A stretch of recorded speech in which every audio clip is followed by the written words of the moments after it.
Because look, WrestleMania, that was the celebration. But Backlash is the battlefield. The fallout from the grandest stage of them all has bred these incredibly personal, inescapable collisions. The confetti is long gone, you guys, and what's left is just pure animosity. These aren't just athletic contests anymore. They are the violent, inevitable consequences of shattered alliances. Let's move into our first theater of war. Section 1. Blood thicker than water.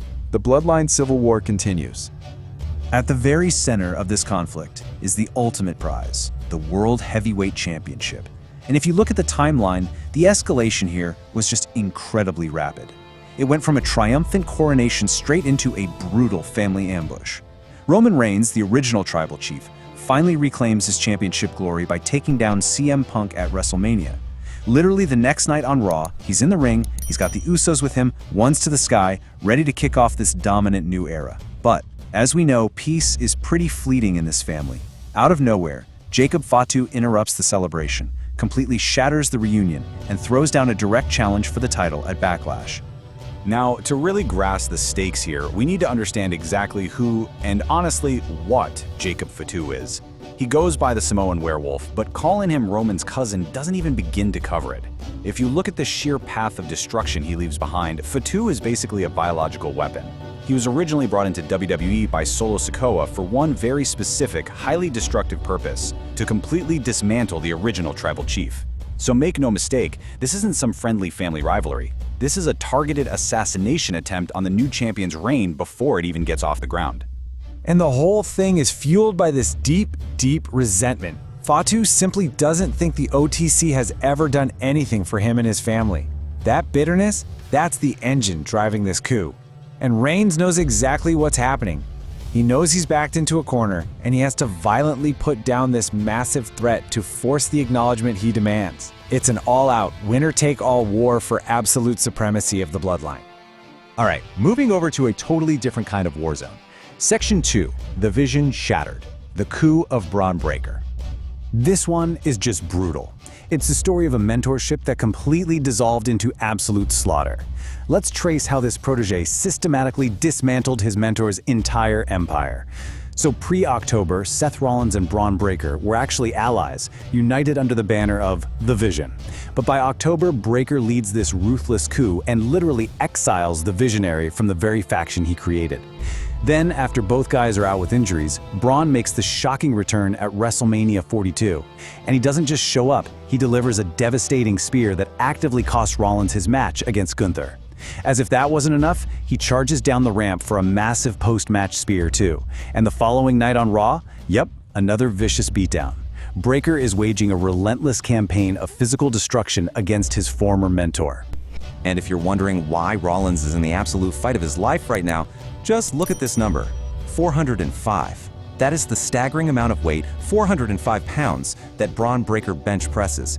I mean, it completely backs up his claim of being the greatest athlete in the world, right?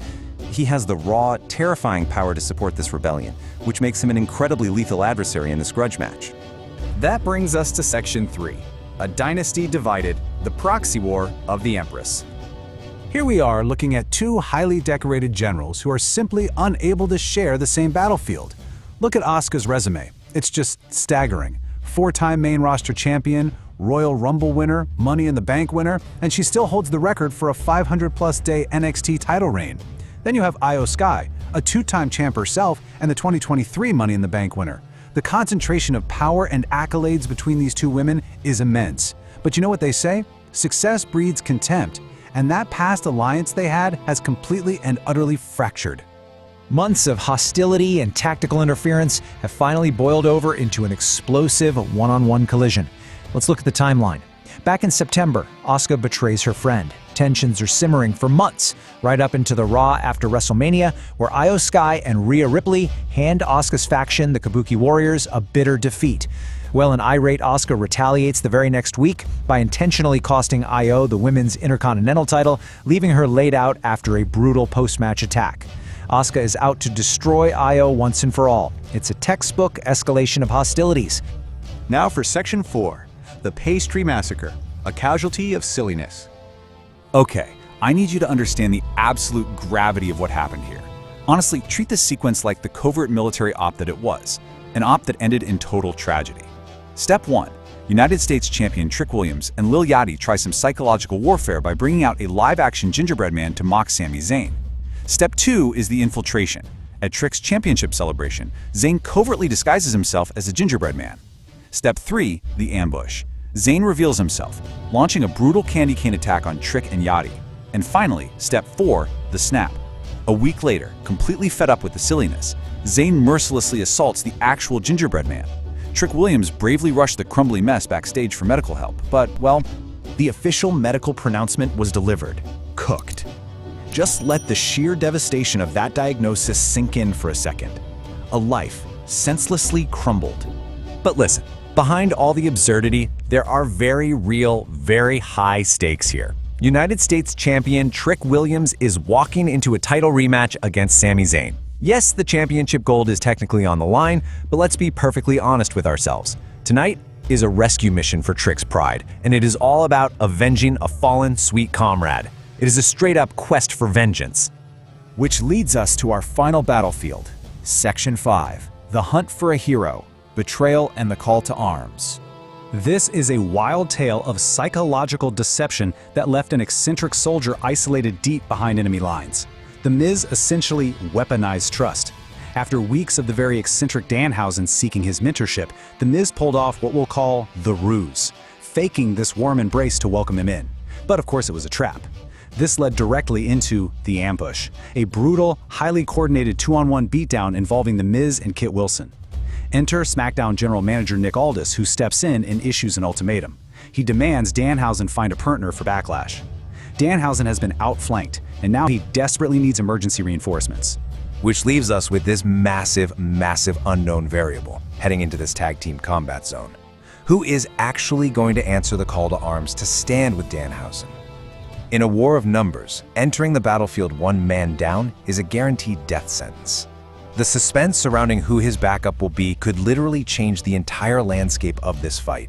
So, 5 distinct battlefronts, unforgivable betrayals, complete destruction. The main thing you should take away from this explainer is that you aren't just tuning in to watch professional wrestling matches tonight.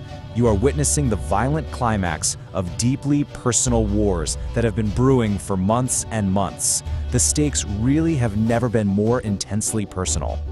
So, I'll leave you with this final thought. When the smoke finally clears in Tampa Bay, which of these warriors will actually survive the fallout?